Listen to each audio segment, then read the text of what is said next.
Welcome to Miss V, the Storyteller podcast. This podcast is for anyone who has lost their voice and want to get it back. I lost my voice at a very young age, and it took me years of pain and hurt to get it back. On this podcast, I will bring you personal stories that will make you laugh, cry, think, heal, and in some cases, propel you into making new and better choices. At the end of each story, I share with you my thoughts and I ask you probing questions to make you think. No one is perfect and no answer is wrong. So let's get started today with my special guest. I am so excited to have Tyler Foley here with me. Listen, guys, when I met him, I knew he was going to bring it. Number one, because he is a storyteller. Okay, anyone that's a storyteller, you know they are on my radar. Number two, he's an author. Y'all know I got a book, just like he got a book. So, and he is funny. Okay. And y'all know I'm cuckoo for Cocoa Puffs. Sometimes I'm hilarious. So you knew he had to be here. Not to mention a little bit, I'm just dropping a little bit of mics on him. You know, he's been on stage, you know, he's been on television. I've been on stage, not on television, but I've been on stage. So we had a lot in common. I know I just shared some things about you, Tyler, but please share with my listeners some things about Mr. Tyler, besides all the stuff I already said. Besides all the stuff that was so eloquently stated at the beginning You. to steal my thunder so that you could have it crashing in the background. I understand you're working on sound effects as we speak.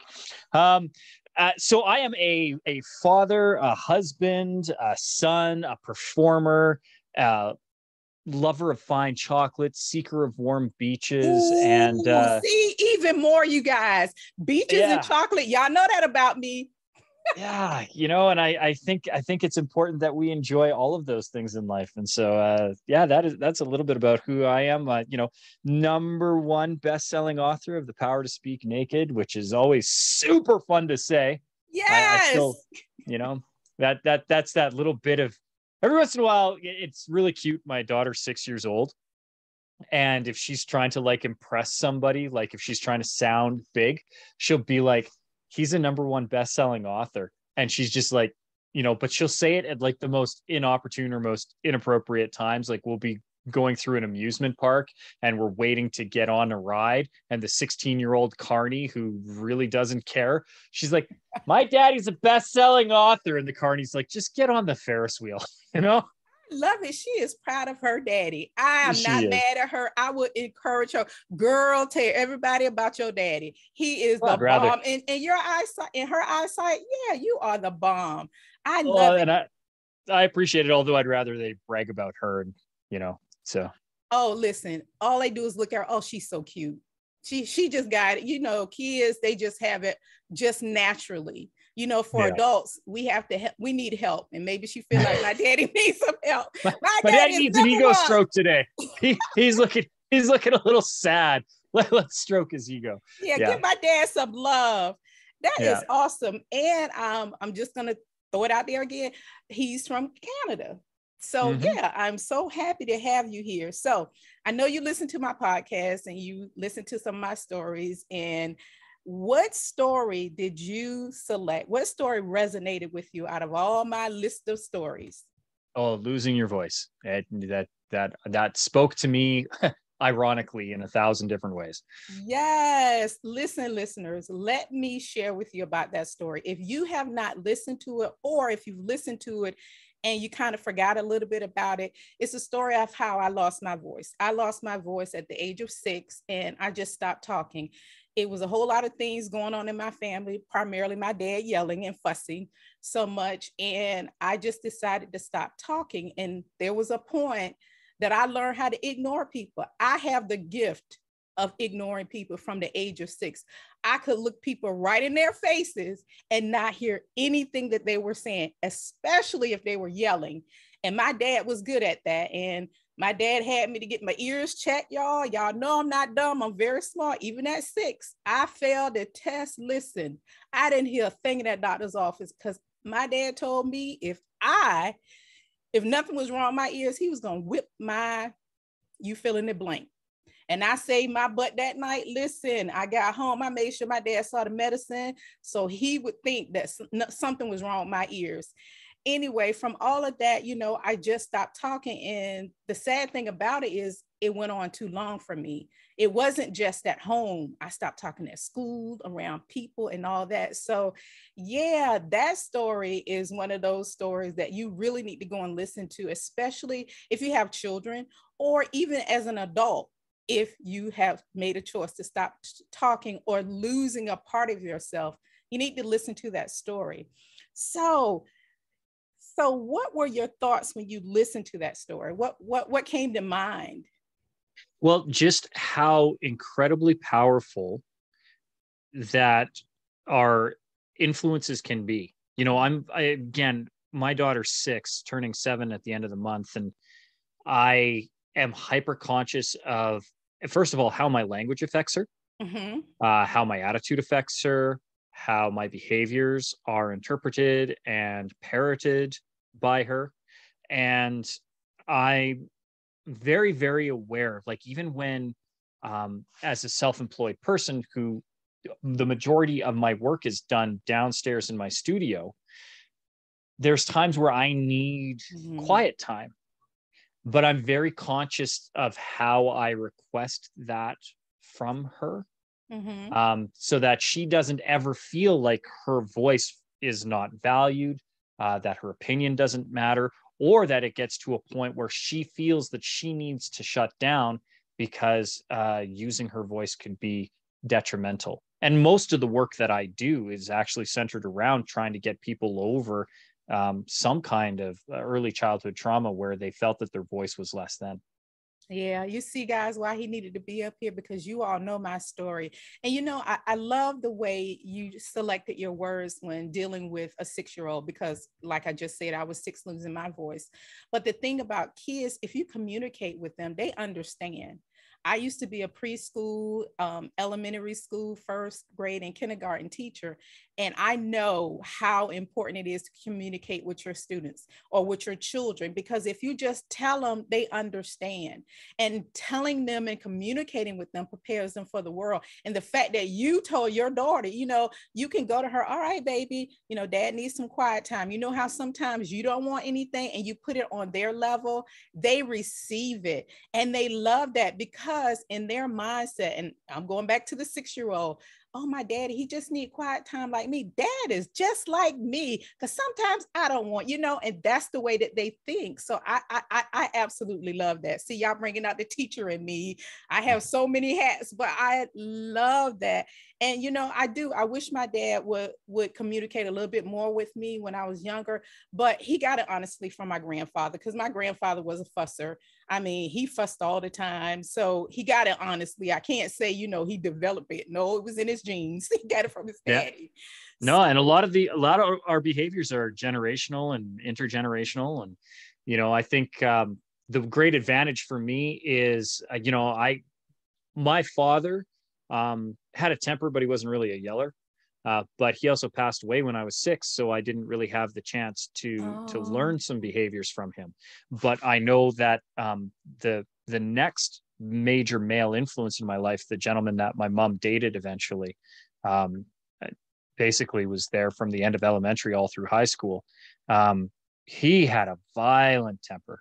And like I saw the way that it affected my mom and my sister and how they felt that they couldn't advocate for themselves. I have the, genetic luck of being a white heterosexual male. So I don't societally have those pressures to have my voice silenced. So I was able to stand up and speak back. But I definitely very much informed my interactions with my daughter, so much so now that I think she may be very free with her voice, because she definitely tells me how she feels very, very often. But the good thing is now I've created my number one fan. So whenever I do boost, I just bring Kenzie out and she says, my daddy's the number one best-selling author. I love that. And she has you wrapped around her finger. I know she does. I can look at you and I can tell she has daddy wrapped around her finger. But that's great. But it's something that you just said. And it's four of us. I have two brothers and a sister. And because of the dynamics in our home, we all went through different things, but we all pretty much learned the same way when it came to children, nieces, nephews, and all that. We really do try to watch the way we talk to them because of what we was raised up into. And the same thing with you. You saw things, you was like, nope, I'm not going to do that. I'm not going to be that person. I'm going to be the opposite. And especially with my younger brother, he is so intentional. You know, even when he gets angry or mad, he walks away. Now, I'm a walk awayer because what you're not going to do is yell at me. And I learned that from from being young. I will walk away because it's no need. I can hear you fine at regular, at your regular voice. I know you're mad and your face is telling me you're mad. So why are you yelling? I'm getting the point. That's how I am. So I'll walk away. So I know that you lost your voice in a different way than I did. Mine was differently. So share with us your story about you losing your voice. You all know, I already know the answers to these questions. So go ahead. So on New Year's Day, 1996, in my senior year of high school, and I went to a fine arts high school. I was specializing in musical theater. So I, sang, danced, and performed for most of my academic credits. And I was out as the designated driver, taking friends around to various parties. New Year's Eve, 1996. Got home very, very early in the morning, New Year's Day, 1997, went to bed. Got up a couple hours later to have breakfast because mom was yelling, "Tyler, it's time for breakfast." I was like, yeah, well, I was also up until 5 a.m. playing Taxi. So, calm it down. I can get my pancakes on my own, kind of deal. And I remember waking up. Have you ever fallen asleep on your arm it goes numb? Mm-hmm. And you're like, oh man, does that suck? I had thought I had done that, and I woke up and the whole left side of my body was numb, and I couldn't really figure it out, and it felt like I had just fallen asleep, and which I did. I had slept very odd, very weirdly positioned that night. And I woke up and I just, it was one of those things where normally you can shake it and you get the pins and needles and you're like, that burns. Get that blood circulating. Yeah. Yeah. And you're like, oh, that's fine. I couldn't shake it out. In fact, I couldn't even shake. And I remember trying to get up the stairs to get to the kitchen. The bathroom that I used was just off of our main kitchen. And it was up kind of 2 risers of stairs. And I remember having to hop up the stairs in this really weird preambulation. I just couldn't quite make it work. And the next thing I remember is mom asking if I was okay, and looking at her and being like, yeah, I'm okay. Why? And she's pointing at my chest, and I'm brushing my teeth and I'm drooling toothpaste onto my chest, and I couldn't feel it. And I'm like, that's kind of weird. What is going on here? It ends up I had a medical incident over the course of sleeping that had paralyzed the left side of my body. Oh, wow. And it was very similar to a stroke. Mm-hmm. And that's what I was going to say, because that's what it sounded like when you were talking. Yeah, it wasn't a stroke, because if it was, I wouldn't have been able to recover from it. But at the time, they thought I did have a stroke. We were doing MRIs, trying to rule everything out. And what ended up happening was my whole left side of the body went numb, including my face and throat. So I could vocalize, I could make noises. Oh, okay. And that was really scary. Now, what ended up happening was I was able to heal from that, and kind of go on. But I always have this neurological trigger. So if I get really, really run down or really, really dehydrated, oh, wow, my body starts to go into failure again. And my Kenzie would have just been, my daughter would have just been just a little over a year old. And, I was like, oh, I don't want to have the dad bod and all the rest of it, because I had her later in life. She was 36 when she was born. I was 36 when she was born. And so I decided I was going to do CrossFit. I was going to do CrossFit as my New Year's resolution. And I play hockey. I'm a goaltender, so I play hockey as well, and 2 or 3 times a week. So I was doing this CrossFit 3 times a week, and I was playing hockey, and got really run down and dehydrated, and my body started shutting down because of this thing that happened at 17. And I was actually driving Kenzie, my daughter, to my mother-in-law so that she could watch her, so that I could go and do my CrossFit, because priorities. Wow, you just didn't learn anything. You just I wasn't didn't learn learning. anything. It was like And I ended up having to pull over to the side of the road because I was seizing to the point where I couldn't actually operate the motor vehicle. So I have the Bluetooth dialing on my truck, and I phone into my father-in-law, and I'm like, Mark, you're going to have to come get me. Like, I can't operate this vehicle. Kenzie and I are on this main highway. I don't know what to do. By the time he got to me, I was curled up, fetal. He couldn't even get me out of the truck. He had to lift me and then get Kenzie out of the truck on this busy roadway, or one of the main roadways, thoroughfares in my city. He rushes me to the hospital. By the time we get to the hospital, I can't talk. I can't even mumble. Every muscle was frozen and clenched, and I could hear the thoughts. I knew what was going on in my head, but my wife was there. They phoned her, and because she's my emergency contact. So she got there. She's trying to communicate with me. I'm looking at her. I can see the terror in her eyes that she can't communicate back with me. It was just, everything about it was terrifying. And I remember thinking, this can't be how my story ends. Right. I can't become a vegetative state where I can't speak. This better just need an IV and fluids, which is ultimately what it did. They thought I had meningitis. They were doing spinal taps on me and all kinds of tests. Ends up it wasn't meningitis. I was just severely dehydrated, and they were like, yeah, so no more CrossFit for you. I'm like, I don't think it was the CrossFit. I think it's kind of more the CrossFit with the diet and water. Can we just agree that I got really dehydrated? They're like, no more CrossFit. No, yes, absolutely. Oh, you're and such then I a was man. Like, you are just such a man. Oh my God. But that was my out. I was like, okay, so I won't do CrossFit because the doctor said so. See, that you are 100% male, because you went through all of that, and in your mind, all you're thinking about getting back to CrossFit or getting back to oh my God, you are such a guy. You're such a dude. It brings me joy, Valeria. It brings me joy. Okay, so but dying, well, how does dying do? But okay, it's that's permanent. It is permanent. It's like those guys who like to jump out of planes, right? They do the skydiving, and they just want to have fun. Some of them don't always make it, but the ones that do really enjoy it. And they can't even, their minds don't even go, dang, I should have went that, because they're dead. This is true. This is very true. Or the last couple of thoughts are, I should have packed that chute better. Yeah, or I probably should have pulled it a little bit sooner. Oh, sugar, damn, dead. Yeah.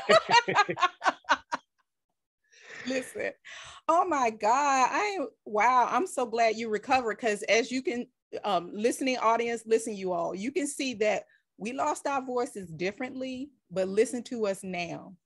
Mm-hmm. Now, in my case, I'm going to use my voice. I'm going to help people get their voices back. And my friend over here, Tyler, says, he's helping people to get over their fears and to use their voices on stages and all that. So I love that although we lost our voices differently, that we'll take in the power and using what we learned. You did learn from it, right? I did. I don't CrossFit anymore. Thank you. I still goaltend, though. I'm never giving up my hockey. I'm Canadian. I have hockey and maple syrup in my veins. Like that. Okay, but as long as you have some national pride. As long as you know how to balance it, and you get something to drink, and you feel your body, and you listen to your body when it's talking to you, it's okay, right? Mm-hmm.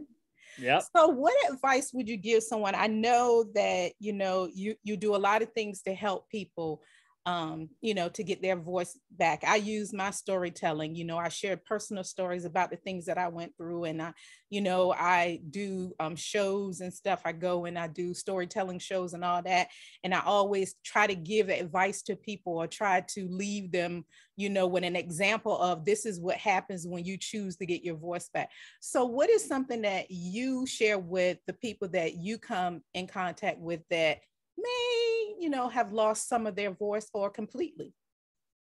Well, first of all, that, depending on, again, is it medical or is it psychological, which is, I suppose, a medical, but, if they've lost their voice, they still haven't lost their ability to communicate, first of all. And if it is a conscious choice, similar to yours, where somebody is like, no, I'm just choosing not to. Right. I would ask why, because we have no idea the power or the impact our stories could have until we share them.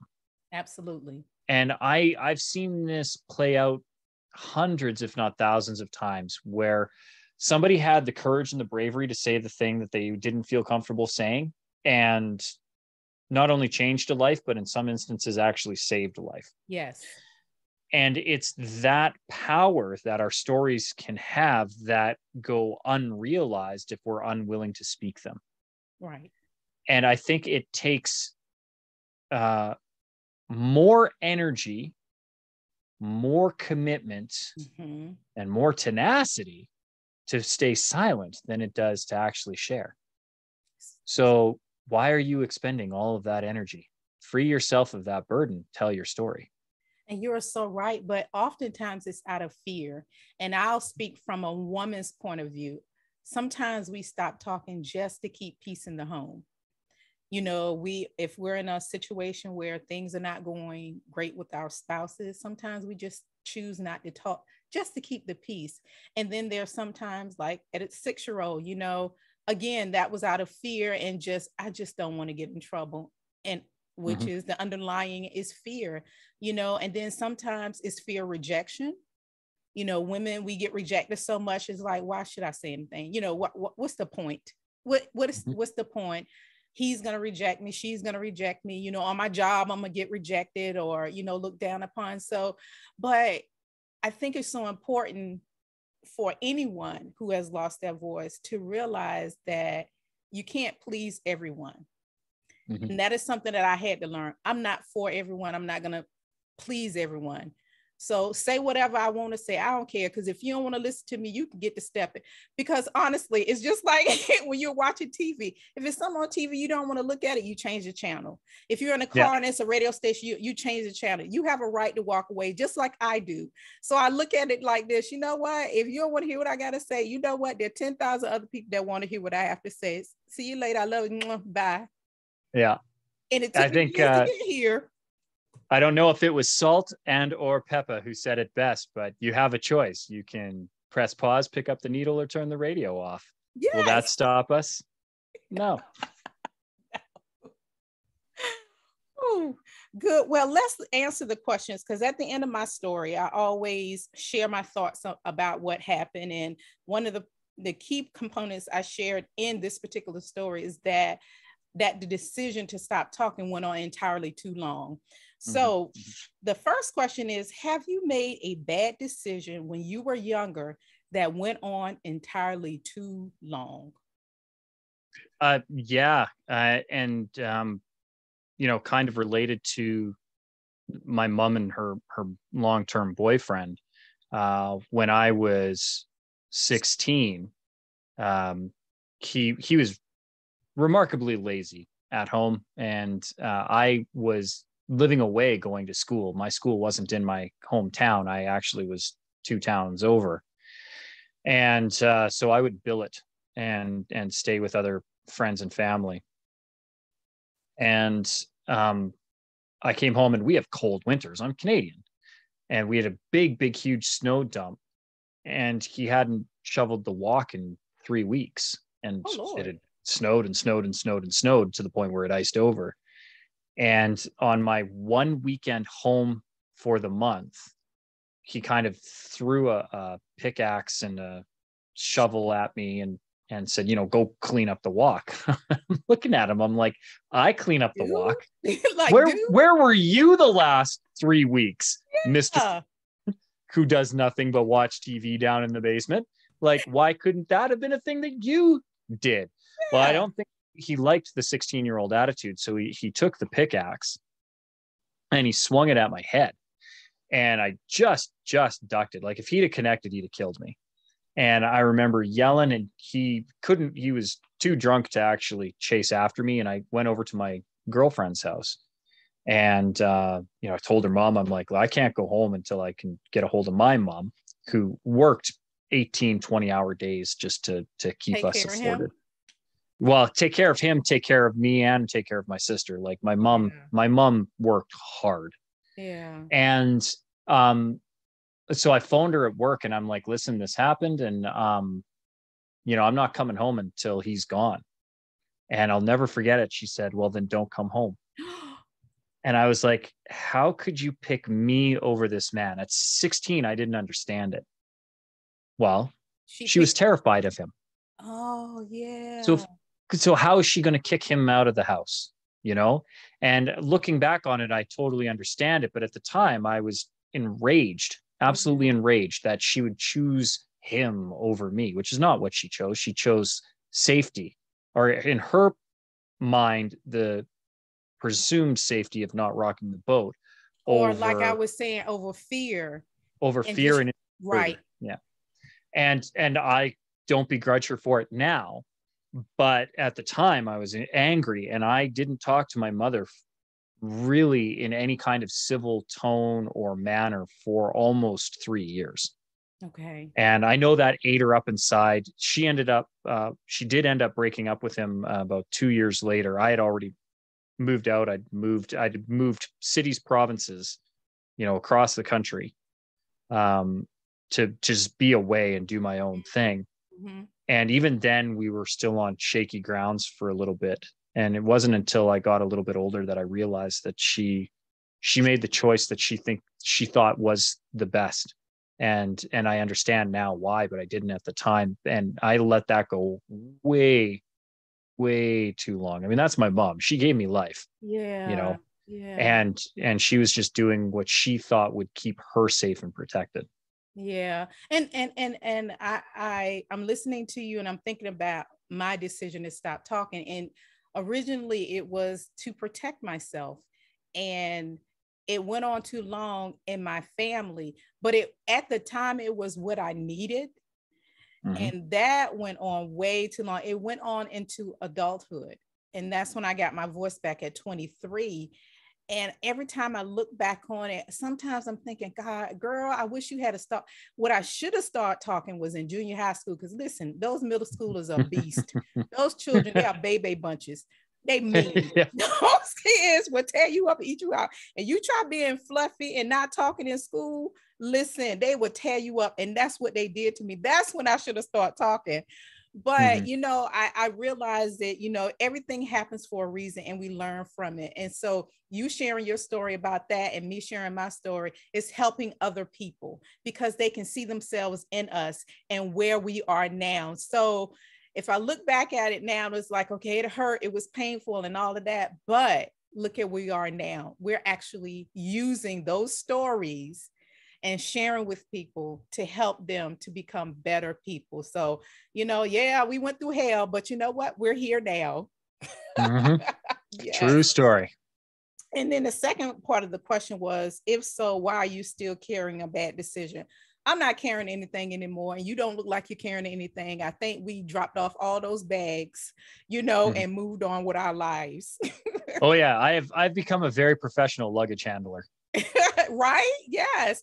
I remember I went to therapy one time, and I love this analogy. She said, listen, as women, we carry too many bags. She said, only deal with the bag that you can with at the moment. All the rest of those bags, you put them in the overhead compartment, lock them until you can deal with them. And then you just pull down one at a time deal with it. If you try to deal with it and you can't, put that bag back up. And I have never forgotten that. And that storage compartment is pretty full right now because I can only deal with so much at a time. And that's what I do. Well, Tyler, this has been so much fun. Thank you so much for coming on my show. I love you brought it like you would. And when you were sharing your stories, I was like, this dude is a storyteller because your details and all that. I was like, he's a professional storyteller. I love it. I love it. So I know you have a book which you dropped the mic on at the beginning. I think I might have shared it too. So tell us about your book and the things that you have going on, you know, so if we want to follow you and we want to know more about you, we can get in contact with you. Well, the book is The Power to Speak Naked, #1 best-selling book, if you ask my daughter and my publisher. So that's always really cool. Okay, listen, guys. Sorry to cut you off, but the cover of the book is a bald naked man with the word power across his behind. I know you can't see it unless you go to the YouTube station for those who of you are listening, but this man's hind parts, he is covered with the word power. For women, if you just want to look at a good cover of a book, get that book. Go ahead, Tyler. I'm sorry. Well, no, and you know what the funny thing is because of the graphic and sexual nature of that cover, which you and I both know is ridiculous, but so that stock image was purchased from Jeff Bezos's site, and I cannot advertise my book on Jeff's site because it goes against his advertising policies because of the overt sexual nature. It brings it over sexualizes the breasts and or buttocks. But no, it's completely, I'm just joking around you all. It's completely covered. All you see is like the upper part of his chest or his back and his legs. Here's the best part. You can go on to Jeff's site right now, and if you type terry cloth robe or terry cloth towel, you will see the same stock image being used to sell bath towels, but I can't use it to sell my book. I know why. Because across your behind, the word power is so big. So you have powerful buttocks. You know what, y'all? This is going so the wrong way. It's true. True story. But it's true. I have a remarkably powerful behind. Because I goaltend. I do a lot of squats. What can I say? Yeah. Especially if you went cross training, your butt would be like bam, bam. Oh yeah, no quarters off of this thing. I can work with the best of them. Oh yeah, that dump truck going on. That dump truck. That is good. Padding helps with the podcast. Well, listen, guys, I'm going to make sure that I have all the links to everything that Tyler has going on. And if you want to purchase the book, please purchase the book. Don't just go being nosy and looking at it for the butt naked man with the word power across his butt. But it's a nice picture. I will say, as a woman, it's a nice picture. Anyway. Thank you. If I may, Valeria, just one thing. Sure. If they do want to purchase the book, I would, particularly for your listeners in the States, please go to bookshop.org to do it. Bookshop.org will connect you with your local book retailer. It gives you the wonderful online shopping experience that you'd get from Jeff's site. But Mr. Bezos is sending astronauts to space in a phallic-shaped rocket, and your local bookstore is probably struggling. So do go to bookshop.org. That will connect you to your local bookshop. And bookshop.org takes a percentage of all of the proceeds of the books that it sells and puts it together in a fund. They've raised over $20 million right now to help your local book retailer. So if you could go to bookshop.org, it would do me a favor. It'll do you a favor too, because my book is actually cheaper on bookshop.org than it is on Jeff's site or Amazon, or, well, that is his site. Barnes and Noble, Chapters. Dropping that man name all over the place. I love it. I love it. Anyway, so I will make sure I have that in the description. So to make sure that you all please support him and go to bookshop.org. Okay, I'll make sure I have it there so you can get a book. Thank you again, Tyler. You brought it like I knew you would. And I am going to make sure that my listeners support you because you have been a complete joy. You have made a sister laugh because I've been under the weather for a couple of days and I needed this. And thank you. I needed the laugh too. So I appreciate it. Thank you for having me as a guest. Right. Thank you for taking the time to listen. I pray that this episode will make you think about your childhood memories and how they have impacted your life. If you like what you hear, please follow me on Facebook, Instagram, LinkedIn, YouTube, or you can email me at VALISONELLIOT @gmail.com. Or you can also visit my website